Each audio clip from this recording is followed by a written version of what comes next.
अस्सलाम वालेकुम। तो मैं एक और दूसरा टॉपिक था, मैंने कहा चले थोड़ा सा ये क्लॉटिंग फैक्टर्स होते हैं ना, ये बड़े इंपॉर्टेंट है। हमें लोगों को पता होता है ना कि जो कोई दवाइयाँ ले रहा है, क्लॉट बस्टर दवाइयाँ हैं, कुछ प्रिवेंशन के लिए हैं, कि क्लॉट को डिजोल्व करने की दवाइयाँ हैं कि क्लॉट ना बने। तो ये एक इंटरेस्टिंग सा छोटा सा टॉपिक था, मैंने कहा इसको टेकअप कर लेते हैं। भाई डिटेल इसकी ज़्यादा है लेकिन थोड़ा सा बताऊंगा। ये क्लॉटिंग फैक्टर अल्लाह ने हमारे लिए बनाए हैं। ये हर वक्त ये क्लॉट नहीं, उसके लिए कुछ चीज़ें रिक्वायर्ड होती हैं, फिर ही क्लॉट बनता है। तो ये क्लॉटिंग फैक्टर 13 है। बड़ा मुश्किल है नाम वाम लेना, मैं उसको बाद में बताऊंगा कि एक फार्मूला हम लोग सीना पसीना डॉक्टरों को चलता रहता है। जैसे मैंने पहले भी एक बार बताया था कि हमारी ये रिस्ट बोन है, छोटी छोटी बोन है, 8 है, बड़ी मुश्किल नाम है। तो हमें जब भी शुरू में पहले दिन गए तो हमारे सीनियर्स ने बताया, कोई टीचर्स बता देते हैं। उसका फार्मूला होता था कि सोफिया लोरिन टिंडे पकाओ, टिंडे तुम्हारे कच्चे हैं। तो एस से हमारा स्केफाइड आता है, तो हमें फिर 1 सेकंड के अंदर याद हो जाता है कि ये इसी तरतीब से बोन चलती हैं। सोफिया लोरिन टिंडे पकाओ, टिंडे तुम्हारे कच्चे हैं। तो पहला अल्फ़ाबेट का लफ्ज़ है, उससे एक बोन बनती है। इस तरह इसके अंदर भी मैं बताऊंगा। तो क्लॉटिंग फैक्टर मैंने बताया था कि 13 हैं। जब कोई चोट लग जाती है तो इमीडिएटली दो तरह के सिस्टम एक्टिवेट होते हैं। एक तो एक्सट्रिंसिक फैक्टर्स हैं, यानी बाहर से आते हैं जो बॉडी के अंदर नहीं है। जैसे चोट लग गई, टिश्यू इंजरी हो गई, तो उसके अंदर कौन से हैं? तो इसको ये फास्ट क्लॉट बनाने की ये चीज़ है, जिसके अंदर आपका होता है कि जो फैक्टर 3 है ये डैमेज, टिश्यू डैमेज से निकलता है, और ये इसके बाद एक्टिवेट करता है फैक्टर 7 को। और फैक्टर 7 जब होता है तो वो फैक्टर 7 10 को इनएक्टिव, फैक्टर 10 को 10A में एक्टिव में कन्वर्ट कर देता है। तो ये एक उसका एंड रिजल्ट होता है। स्लो चैनल है, एक्सट्रिंसिक चैनल है, फिर उसके बाद इंट्रिंसिक है। इंट्रिंसिक रूट जो है ना, उसका कैस्केड की तरह होता है। ये स्लो होता है और ये स्टेबल किस्म का ये है, थोड़ा टाइम लेता है लेकिन बहुत इफेक्टिव है। इसके बगैर हमारा स्टेबल क्लॉट बनता ही नहीं है। तो मैंने कहा था स्लो होता है। इसके अंदर फैक्टर 7, 11 और फैक्टर 9, ये तीनों मिल के फैक्टर 10 इनएक्टिव फैक्टर 10 को एक्टिव 10A में कन्वर्ट करते हैं। तो 10A दोनों तरफ से बन रहा है, एक एक्सट्रिंसिक से बन रहा है जो फास्ट है, और एक इंट्रिंसिक से बन रहा है। तो जब फैक्टर 10 बन जाता है ना, तो उसके बाद आगे कॉमन पाथवे आ जाता है। दोनों एक्सट्रिंसिक इंट्रिंसिक 10A बन गया, फिर ये कॉमन पाथवे जो चलता है। इसमें जो होता है ना, आपके अंदर ये कंबाइन करके ये 10A को एक्टिवेट करता है, और साथ इसके कैल्शियम की ज़रूरत होती है और फॉस्फोलिपिड्स होते हैं, उनको मिला के ये प्रोथ्रोम्बिन एक्टिवेटर कॉम्प्लेक्स बनाता है। एक थ्रोम्बिन है, एक प्रोथ्रोम्बिन उससे पहले भी एक्टिवेटर है। वो जो प्रोथ्रोम्बिन को एक्टिवेट करता है, प्रोथ्रोम्बिन जब एक्टिवेट होती है तो वो उसके बाद मिलके उससे वो आपका प्रोथ्रोम्बिन बन जाता है। और प्रोथ्रोम्बिन वाला जो एक फैक्टर है, ये इससे आगे चल के कैल्शियम और इन चीज़ों से को फैक्टर होते हैं जो कि हेल्प करते हैं इस प्रोसेस में। उससे आगे जाके ये सॉल्युबल जो फिब्रिनोजन है ना, उसको इनसॉल्युबल यानी स्ट्रॉन्ग फिब्रिन में कन्वर्ट कर देता है।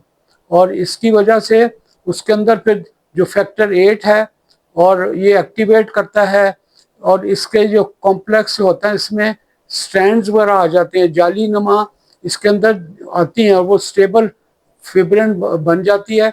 उसके अंदर फिर फिब्रिन में फिर ब्लड के क्लॉट, ब्लड के सेल्स, वाइट सेल्स हैं, प्लेटलेट हैं, वो उसके अंदर इंटेंगल हो जाती है, फंस जाती है। जैसे आप छलनी में से गुजरती हैं, वहाँ पे ट्रैप होके उसको बहुत सॉलिडिफाई कर देती हैं, और बड़ा सॉलिड किस्म का वो बन जाता है क्लॉट। और फिर वो आसानी से टूटता नहीं है। इंटरनेट बाद में कुदरत के निज़ाम है जिसके अंदर इन्हीं फैक्टर्स की वजह से वो दोबारा डिज़ोल्व होके सॉल्व भी हो जाता है दोबारा। तो ये कैल्शियम मैंने बताया था फैक्टर जो 4 है, ये फॉर्मेशन में मदद देते हैं और को फैक्टर के तौर पे इस्तेमाल होते हैं। तो ये कॉम्प्लेक्स किस्म का निज़ाम है। 13 clotting factor, extrinsic, intrinsic, common pathway. Ultimately एम ये होता है कि स्ट्रॉन्ग इस तरह का एक क्लॉट बन जाए, जिसके लिए फिर को फैक्टर्स हैं, जिसके लिए उनकी सेल्स की इंट्रैपमेंट है, उसके अंदर फंसते हैं, फंसने से वो स्टेबल हो जाता है और ब्लीडिंग रुक जाती है। ये बड़ा किस्म का लोगों को पता नहीं है। फैक्टर 10A आपने सुना होगा, कई दवाइयाँ लोग लेते हैं, ये जो फैक्टर 10A इनहिबिटर्स हैं, आपने सुना होगा, जो लोग कार्डियोलॉजी के को उसका दिल के मरीज हैं जिनके अंदर को क्लॉटिंग व्लॉटिंग, हम उनको फैक्टर 10A इनहिबिटर देते हैं। रिवरोक्साबैन है, इपेक्साबैन है, ये फैक्टर 10A इनहिबिटर है। अगर फैक्टर 10A इनहिबिट कर दिया जाए तो क्लॉट बनता नहीं है। इसलिए जो क्लॉटिंग वाले जिनमें लेफ्ट वेंट्रिकल में क्लॉट है, जहाँ भी हमने क्लॉट को प्रिवेंट करना है तो हम फैक्टर 10A इनहिबिटर देते हैं। उसके अलावा एंटी प्लेटलेट्स हैं, वो भी प्लेटलेट्स को इनएक्टिवेट करती हैं, वो भी एक तरह की स्ट्रेटजी है फॉर्मेशन में। और जो क्लॉट बस्ट करने के लिए 10A इनहिबिटर्स देते हैं।